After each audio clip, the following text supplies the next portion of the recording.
ಲೋಕಸಭಾ ಚುನಾವಣೆ ಹಿನ್ನೆಲೆ ನೀತಿ ಸಂಹಿತೆ ಜಾರಿಯಾಗಿದೆ. ಚುನಾವಣಾ ಅಧಿಕಾರಿಗಳು ಎಲ್ಲೆಡೆ ಹದ್ದಿನ ಕಣ್ಣಿಟ್ಟಿದ್ದಾರೆ. ಈ ವೇಳೆ ಹಣ ಸೇರಿದಂತೆ ಮಾದಕ ವಸ್ತುಗಳು ಜಪ್ತಿಯಾಗಿವೆ. ಈ ಕುರಿತ ಒಂದು ರಿಪೋರ್ಟ್ ಇಲ್ಲಿದೆ.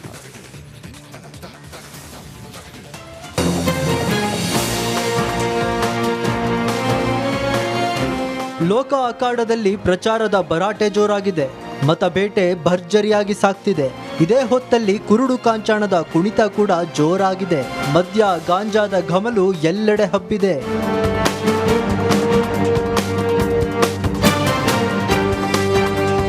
ಎಸ್, ಬಾಗಲಕೋಟೆಯಲ್ಲಿ ಪೊಲೀಸರ ಕಾರ್ಯಾಚರಣೆ ಜೋರಾಗಿದೆ.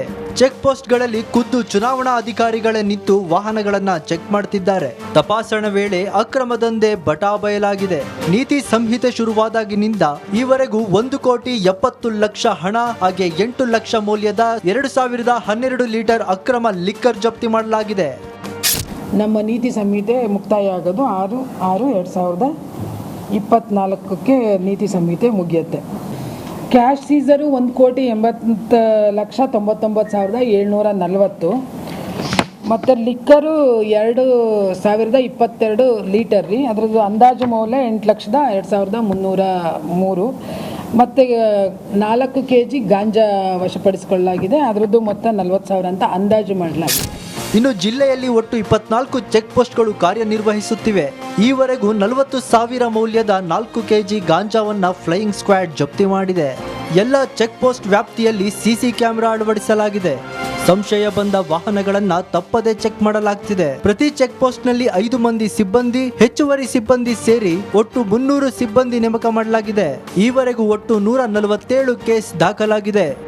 ಬಾಗಲಕೋಟೆ ಜಿಲ್ಲೆಯಾದ್ಯಂತ 24 ಚೆಕ್ ಪೋಸ್ಟನ್ನು ನಿರ್ಮಾಣ ಮಾಡಿದ್ದೀವಿ ಮತ್ತು 21 FST ಟೀಮು ಕೆಲಸ ಮಾಡ್ತಾ ಇದೆ. Flying squad team, 24 SST static surveillance team. ಈ SST ಮುಖಾಂತರವಾಗಿ ಇಲ್ಲಿವರೆಗೂ 153ಕ್ಕಿಂತ ಹೆಚ್ಚು ಹಣ ಸೀಸ್ ಮಾಡಿ ಪ್ರಕರಣಗಳಲ್ಲಿ ಒಟ್ಟು ಸೀಸ್ ಆದಂಥ ಹಣ 1,80,00,000. 153ಕ್ಕಿಂತ ಹೆಚ್ಚು ಪ್ರಕರಣಗಳನ್ನು ಸೀಸ್ ಮಾಡಿದ್ವಿ ನಾವು. ಎಲ್ಲ ಚೆಕ್ ಪೋಸ್ಟಲ್ಲಿ ಸೀಸ್ ಮಾಡಿರ್ತಕ್ಕಂಥದ್ದು ಹಣ 1,80,00,000ಕ್ಕಿಂತಲೂ 2,022 ಲೀಟರ್ ಎಕ್ಸೈಸನ್ನು ಸೀಸ್ ಮಾಡಿದ್ವಿ ಮತ್ತು ಅದರ ಜೊತೆ 4 kg ಗಾಂಜಾ ಕೂಡ ಸೀಸ್ ಮಾಡಿರ್ತಕ್ಕಂಥದ್ದು.